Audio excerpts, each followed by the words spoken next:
The man that we know as Joseph Stalin was actually born Joseph Ginishvili, and he was born in Georgia in 1879. Um, and his childhood starts off relatively normal, apart from his ability in two areas: his intelligence and his memory. He had, well, some historians say he had a photographic memory, which, a lot like Sheldon Cooper on The Big Bang Theory, if he's shown something once, he will remember it forever. He can recall it in an instant. And because of this, he became very, very successful in school and usually came top of his class. Because of the time period in which the church was very powerful and the priests in that church were very powerful in Russia, his mother wanted him to become a priest, and he in fact did later join what was called a seminary, a training school for priests. When he was a small child, we don't know exactly how old, Joseph Stalin had an accident with a horse carriage which left his left arm quite deformed. And this lasted throughout his entire life, but while he was younger, as sort of a child and a teenager, he was mocked quite a lot by his friends for his and his peers for his arm, and this made him a very, very quiet young man.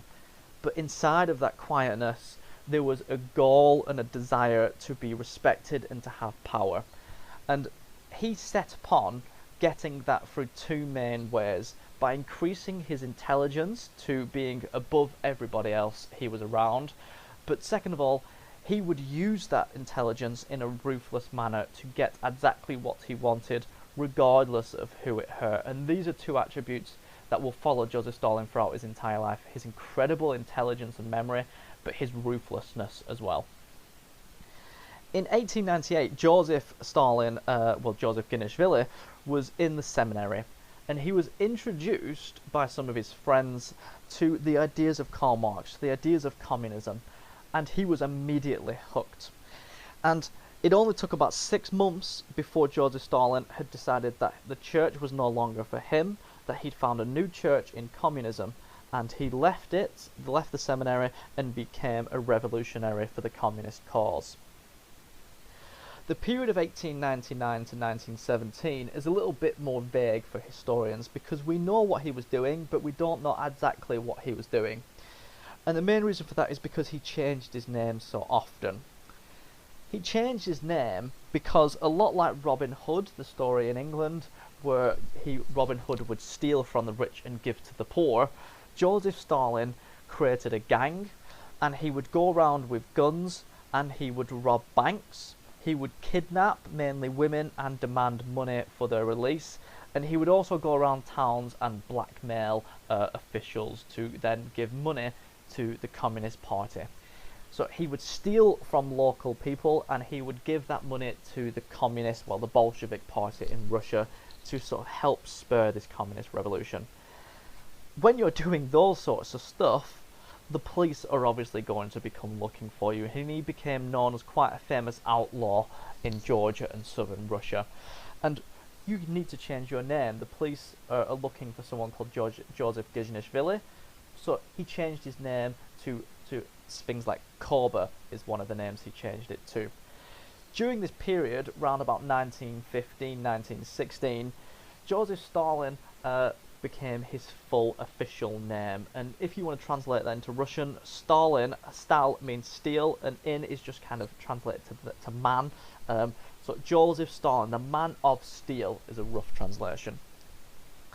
And Joseph Stalin became known as a ruthless criminal, but he was known as well for being an organized criminal. He had great administration skills where he could organize where money went, and he could organize what jobs he needed to be doing at what exact point. When the Russian Civil War broke out, Joseph Stalin wanted to become a military commander, but Lenin and some of the Bolsheviks were afraid of his ruthlessness, so instead they gave him a job to help organize food for the war against the whites. And he went to do his job, but after a couple of weeks he was fed up. He thought he could do better. So without any permission whatsoever, he left his job as a provisioner of food, and he became a military commander, in part because his friends who were in the Red Army kind of let him take that role. And he took to that role like a duck to water. He was very, very successful as a military commander and was, first of all, successful in Georgia, but then he was moved to the western front of Russia as well. During this time, he became known as a ruthless commander who would do whatever it took to win. And this wasn't just in terms of killing lots of the enemy, he would sacrifice as many of his own men that was required to win a victory. And he would also order his men to go into the civilian areas and order them to give up their food to declare loyalty to the communist cause.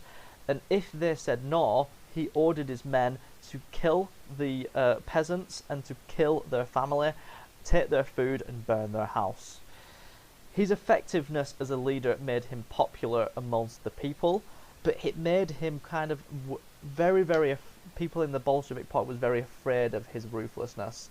But regardless, his role, first of all as a bandit and an outlaw, and then as a military leader, made him all the more powerful and allowed him to get close to Lenin and the other Bolshevik leaders.